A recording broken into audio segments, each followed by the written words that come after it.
কালবৈশাখীর তাণ্ডবে বিপন্ন বহু পরিবার, ভূপাতিত বেশ কিছু বাড়িঘর, অনেকের ঘরের চাল উড়িয়ে নিয়ে গেছে।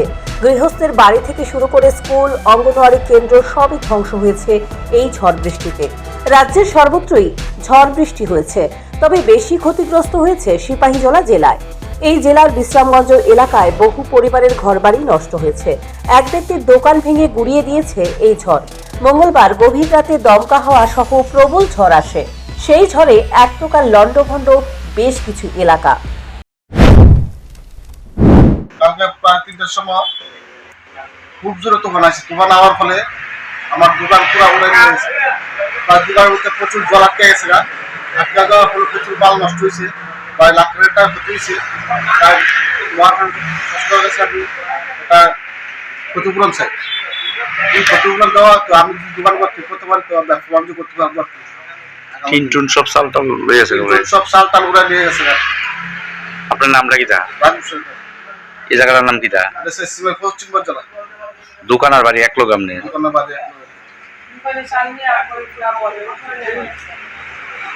আমরা তো ভয়ে আতঙ্ক হয়ে গেছি।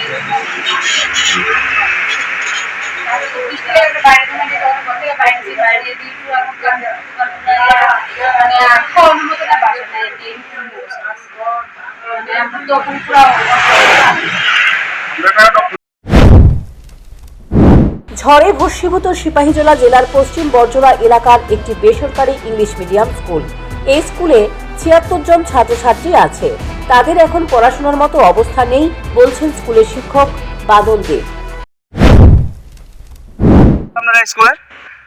কালকে কালবৈশাখী ঝড় আসাতে স্কুল পুরো ধ্বংসপথে হয়ে গেছে। বজ্রপাত, বিদ্যুৎ যেভাবে, তুফান যেভাবে হয়েছে, তার ফলে আমাদের স্কুলে এইভাবে ক্ষতিগ্রস্ত হয়েছে। ঠিক আছে, আমাদের স্কুলের মধ্যে প্রচুর জিনিস আছে, যেমন বই, খাতা, এরপর স্কুলের নতুন ড্রেস, ব্যাগ সব কিছু জলে ভিজে গেছে। এছাড়া যদি এই স্কুলের মধ্যে যদি মানে স্কুল চলাকালীন সময় যদি এইভাবে যদি বজ্রপাত বা তুফান যদি হইতো, তাহলে আমাদের স্কুলের স্টুডেন্ট অনেকটা ক্ষতিগ্রস্ত হইতো। তো এটা কি করা, কিভাবে এটা দাঁড় করানো, এটা আপনারা একটু বিকল্প ব্যবস্থাটা একটু দেখবেন। কতজন ছাত্রছাত্রী আছে আমাদের স্কুলে? প্রায় ৭৬ জন মতন ছাত্রছাত্রী এখন উপস্থিত আছে। স্কুলের নাম? স্কুলের নাম হচ্ছে ওরিয়ান ইংলিশ মিডিয়াম স্কুল। স্থান হচ্ছে পশ্চিম বরজলা, একদম ডিএম অফিসের, সিপাহীজলা ডিস্ট্রিক্টের যে ডিএম অফিস আছে, ডিএম অফিসের অপোজিট সাইড। প্রবল ঝড়ে এক পরিবারের ঘরের চাল উড়িয়ে নিয়ে যায়। এখন দুই মেয়েকে নিয়ে চরম বিপদে পড়েছেন এক দম্পতি।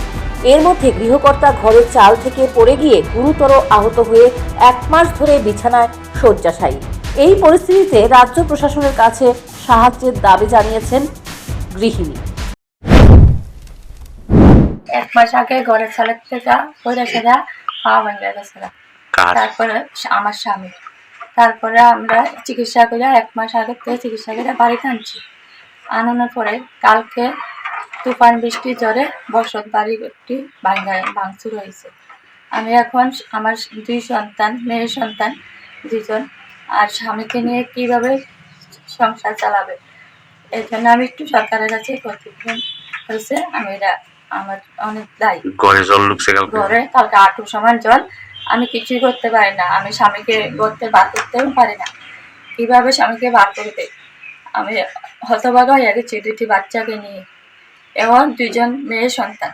পড়াশোনা করে নি তারা? পড়াশোনা করে বড় মেয়ে ১৬ বছর মাধ্যমিক পরীক্ষা দিয়েছে, আর ছোট মেয়ে ক্লাস 5-এ উঠেছে।